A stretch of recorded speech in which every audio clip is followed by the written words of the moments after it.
एखाद्यावर तू जीव लावतोस, पण तो अथवा ती तरीही तुला लागेल असंच वागतात आणि ह्याच गोष्टीचा तुला प्रचंड त्रास होतो, हो ना?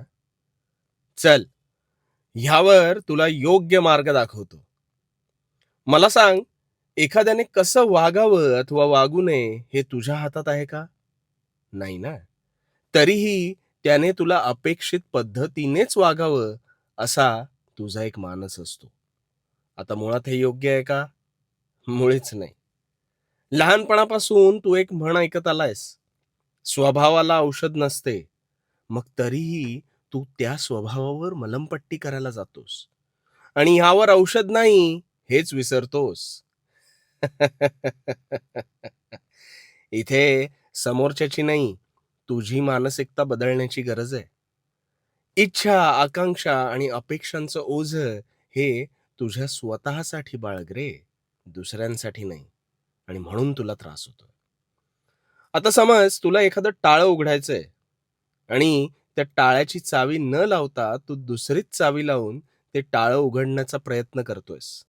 आता तुला ठाऊक आहे, ह्या चावीने हे टाळं उघडणारच नाही. पण तरीही चुकीची अपेक्षा ठेवून तू ते टाळं उघडण्याच्या आतोनात प्रयत्नात आहेस. आता ह्यात चूक कोणाची आहे बरं? टाळ्याची का तुझी? तुझ्या आयुष्यात असणाऱ्या प्रत्येक माणसाची ज्याच्या त्याच्या स्वभावाची एक स्वतंत्र चावी ही त्या माणसांकडेच आहे. याचाच अर्थ तू तुझे म्हणणे समोरच्याला सांगू शकतोस आणि ते योग्य असेलही बरं का.